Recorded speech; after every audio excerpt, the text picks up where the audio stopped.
Hello, in today's video, I will share with you a case that happened in Japan.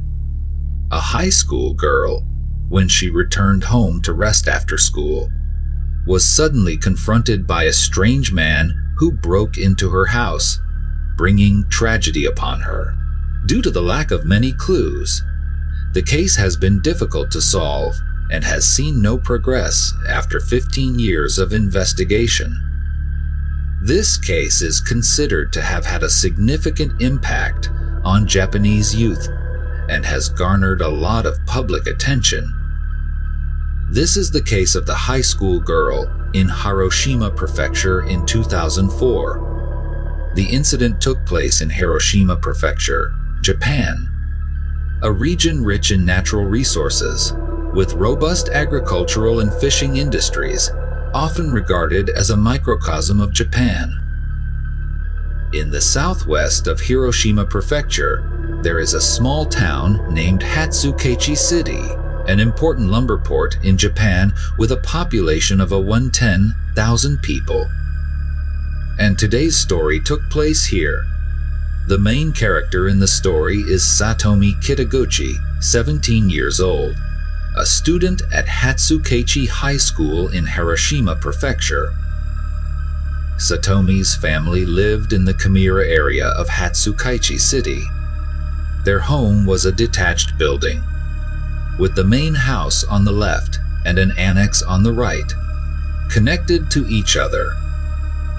Satomi's family consisted of 5 members: her father, mother, grandmother, Satomi, and her older sister. Later on, Satomi had a younger sister, and their family lived very happily there. However, on October 5, 2004, a disaster struck their family. So, what happened and what misfortune befell Satomi on that day? Next, let's turn back the clock to October 5, 2004.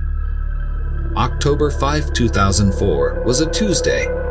Early in the morning, as usual, Satomi cycled from home to school. That day was a bit special. Normally, she would have to stay at school all day, but that day was an exam day, so she got to leave early and had the entire afternoon off. At 1 p.m., Satomi returned home. At that time, her parents were away at work, and only her grandmother and younger sister were in the house, watching TV in the living room on the first floor. After entering the house, Satomi greeted them and then sat down to have lunch by herself. After finishing lunch, Satomi felt a bit sleepy, so she went to her room. Her room was not in the main house, where the living room was, but on the second floor of the annex next door. Although the two buildings were connected, there was still a significant distance between the rooms. By 5 p.m., Satomi had to go to her part-time job, so she quickly went to bed, listened to music, and rested. At 3 p.m., while the grandmother and younger sister were still watching TV in the living room on the first floor, they suddenly heard a horrifying scream from the upstairs of the adjoining building. It was clearly Satomi's voice. After hearing the scream, the grandmother and younger sister immediately stood up and ran to the second floor to check the situation. They walked from the first floor to the second floor and reached Satomi's room. The door was slightly open and not locked. When they opened the door, they were stunned by what they saw. Satomi was lying motionless in a pool of blood on the floor beside her bed. More frightening was the sight of a strange man standing next to Satomi. The man was about 20 years old, with short hair, holding a knife in his hand.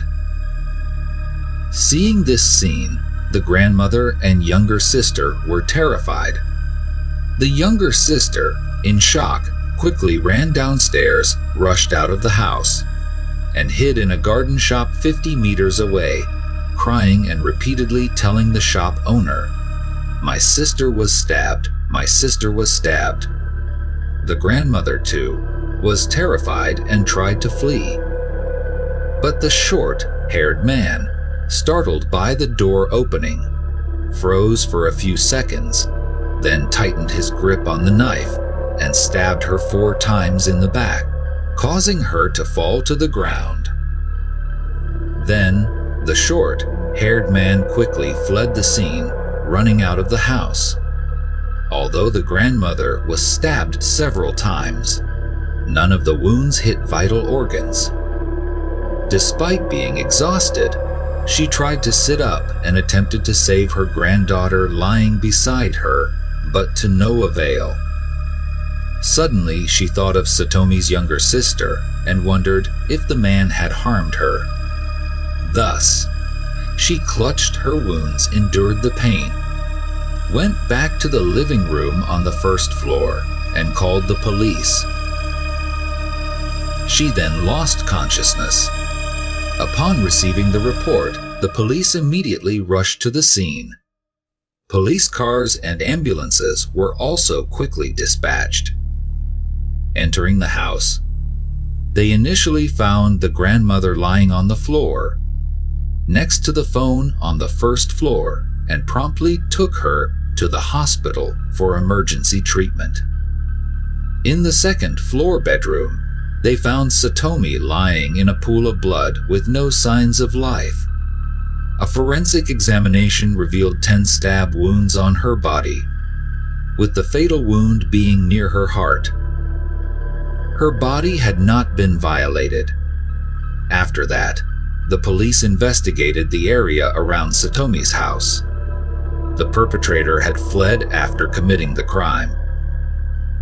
He could have hidden in other nearby houses or escaped across the river. If he got out of the city, he could have fled in various directions, making it very difficult to track him down. The police quickly started searching for witnesses and investigating each house of the nearby residents. Unfortunately, the incident occurred at 3 p.m., when very few people were walking on the streets and no one saw anyone running out of Satomi's house. Therefore, the police couldn't determine the direction in which the suspect fled, which significantly hampered the case. At that time, Satomi's grandmother was quickly taken to the intensive care unit of the local hospital. Thanks to timely emergency intervention, she miraculously survived. Meanwhile, evidence collection at the crime scene was also underway. The police successfully extracted fingerprints of an unidentified person at the scene. These fingerprints did not belong to any family member and were likely left by the suspect. On the floor of Satomi's bedroom, the police also collected several shoe prints of the same size, believed to be left by the suspect while fleeing in a hurry. By analyzing the shoe prints, they identified the brand and style of the shoes, with a size ranging from 26-27 cm. Some skin fragments were found under Satomi's nails. After extracting the DNA, the police concluded that the DNA belonged to the perpetrator. Despite finding crucial evidence, solving the case remained challenging if based solely on the evidence at hand. Fortunately, Satomi's father and sister had seen the suspect's face. After interrogation, they confirmed that they remembered the murderer's appearance clearly. With their descriptions, the police successfully drew a portrait of the man, based on descriptions from Satomi's sister and grandmother. The man's characteristics were short hair, slanted eyes, acne-marked face, strong build, approximately 165 meters tall, and about 20 years old. After drawing the portrait, Hiroshima police became more confident. They believed that identifying the person in the portrait along with the shoe prints, fingerprints, DNA, and other evidence at the scene, would surely lead to finding the perpetrator.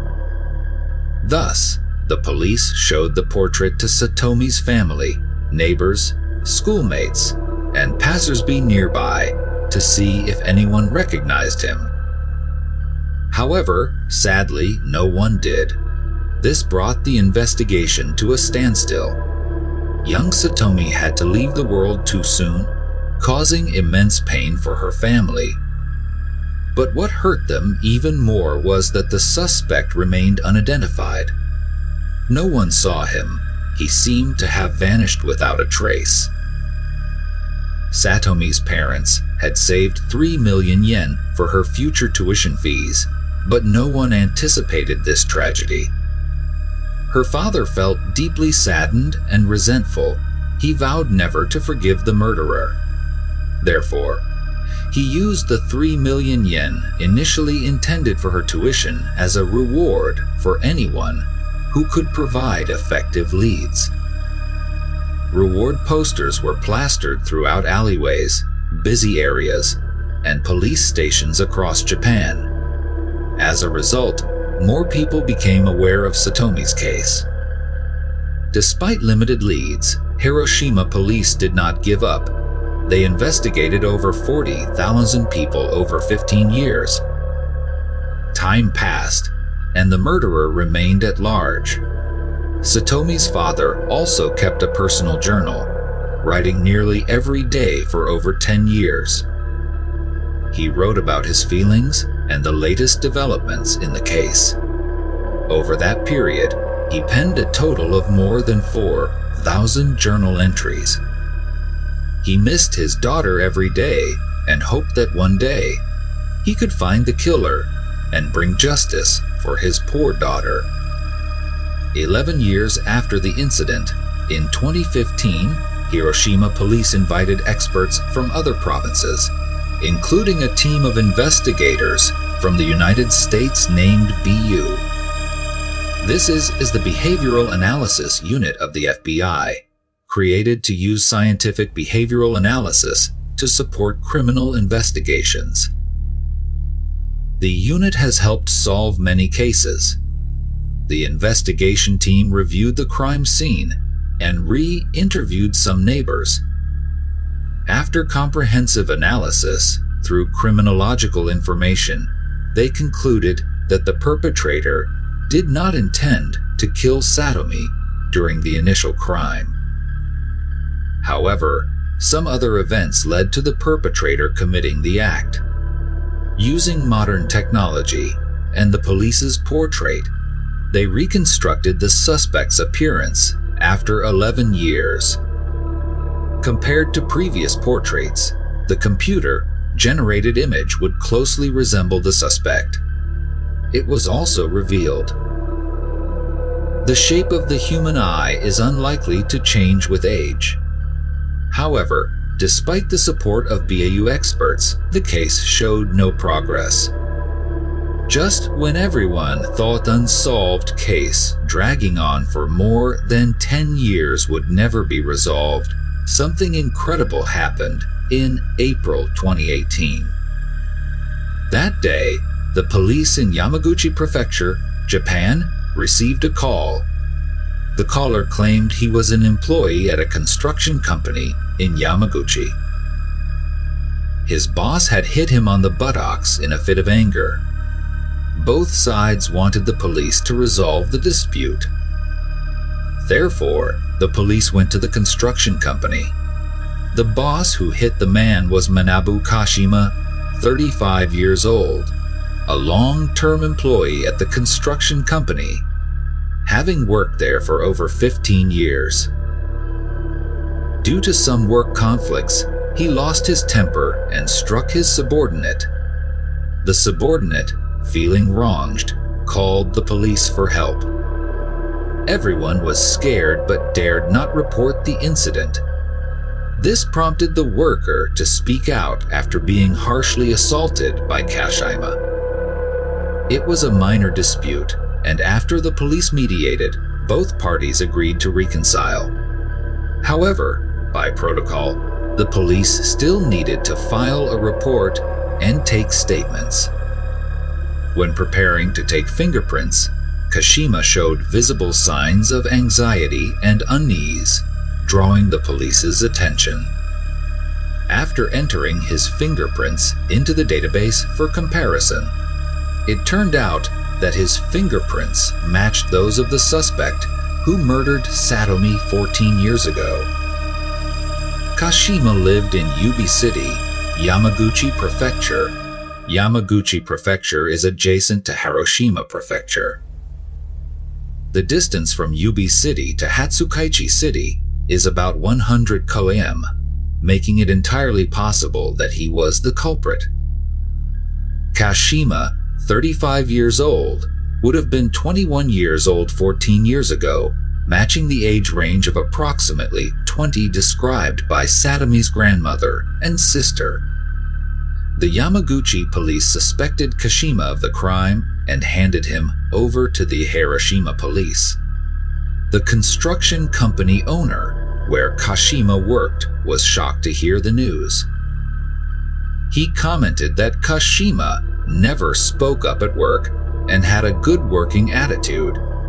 Kashima's boss could never have imagined that an employee who worked for 15 years in his company would do something so crazy.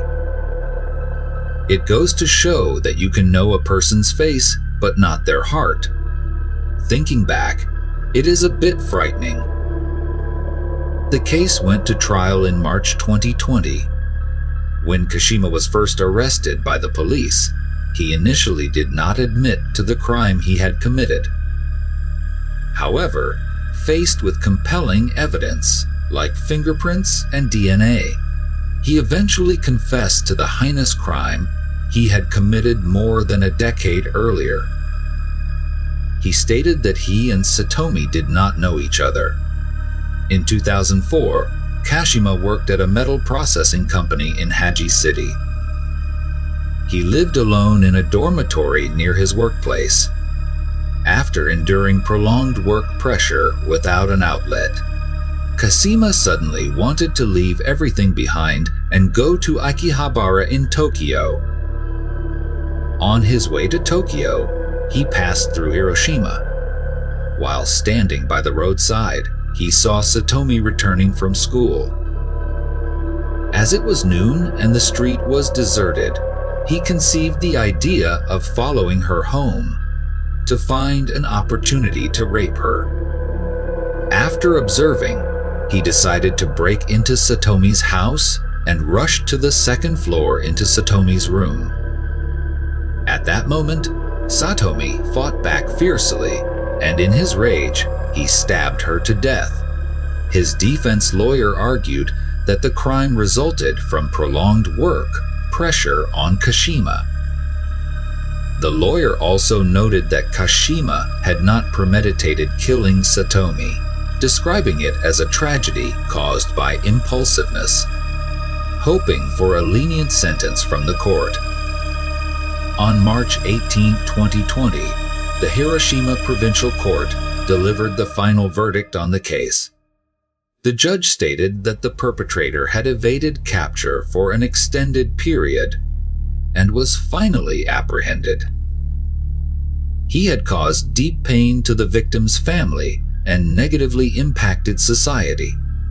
In the end, Kashima was sentenced to life imprisonment for murder. Up to the present time, the high-profile case in Japanese society was finally resolved successfully. For the long-suffering Satomi family, they finally saw a glimmer of hope after the trial. Satomi's father wrote on his daughter's grave, "Sorry I couldn't protect you. The story ends here, and justice has run its course, but it must remain vigilant." To this day, Satomi's father still feels guilty and remorseful toward his daughter. The pain of losing a loved one is truly unbearable. In this tragic case, with the brutal actions of the perpetrator, the sorrow is even more incalculable. Ultimately, I hope that Satomi's father and family can soon overcome this pain and face the beautiful life beyond once more with joy. I believe this is also what Satomi would have hoped for. Thank you for listening, and see you in the next cases.